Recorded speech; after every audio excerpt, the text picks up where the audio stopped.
this is where you were called to start your mission? What I saw was certainly at times I don't live in Over the Rhine at this point, but when I would read, Jay, I would read about violent acts and I would read about darkness. And I believe that darkness doesn't drive out darkness, only light. Martin Luther King said that. Only light really drives out darkness. So we did see a sense of bringing light.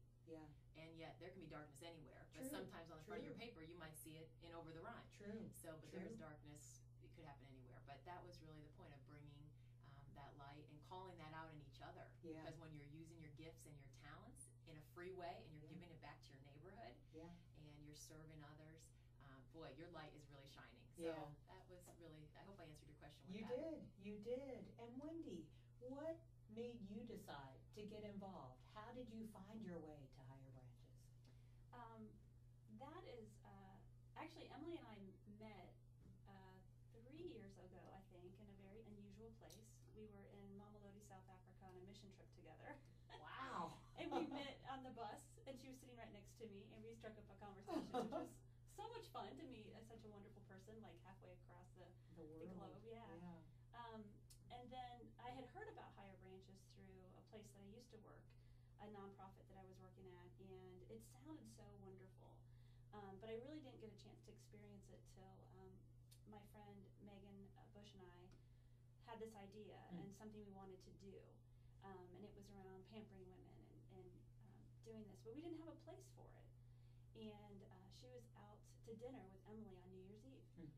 And Emily was talking about wanting to do something similar at Higher Branches. And my friend said, "Oh, you're the spiritual spa." And it was so awesome because, we had an idea, but we didn't have a place. And then we had this place suddenly, and that's what, such a blessing of Higher Branches is that they offer their space to people with ideas, and that we share a vision. We want to, be that light and bring hope and faith to people. And to have a place that welcomed us with open arms and said, "Yes, come on, we love it," and and be willing to go do it with you.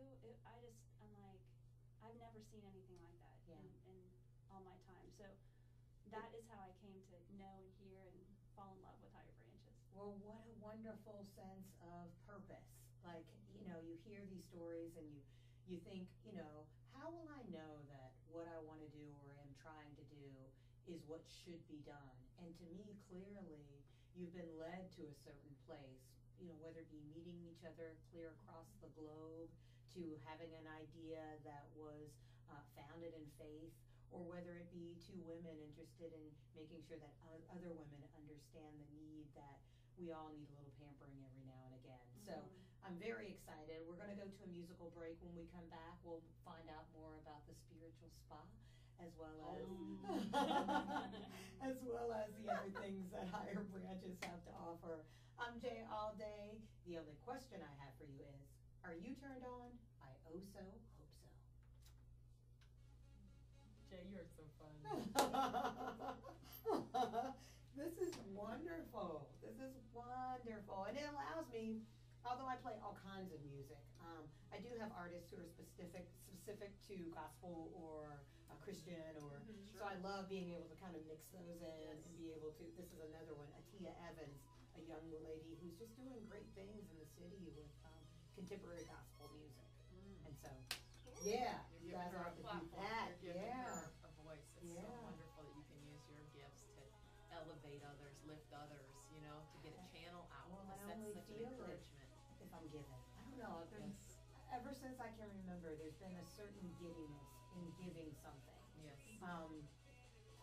I remember even during the worst times in my life, looking forward to things like Christmas because it was an opportunity to give unselfishly without people questioning it or me questioning it, and ultimately learning that you didn't have to wait for Christmas per se, but it was a great foundation. And I find no greater joy than helping me in some way, feeling like what I'm doing is actually contributing to something bigger. Yes. And this, I feel like, helps based on the response of others and people listening. And when I started, we maybe had just my friends as my Facebook friends, and now we have over 800 people. And if you count my J All Day page with the Cincinnati's Conchus page, you have over 1,600 people.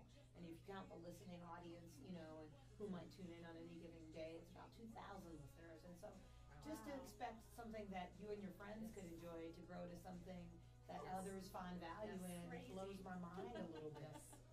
Makes me a little nervous sometimes. Well, you're just but in I'm your grateful. flow. You're in your grace flow, you know. Well, it's beautiful. And thanks for making it so easy too. I was a bit nervous coming in. Oh, don't be Feels like nervous. I'm just talking to a couple of cool Exactamundo. That's what that is. It's supposed to be just, Yeah. it's the art of conversation. It's understanding that there is an art to talking with people in a way that they don't feel intimidated or threatened or, you know, apprehensive. It's just a conversation. And we can agree to disagree. I can respect you enough to say, I don't see what you see, but I respect that you see it. Yes.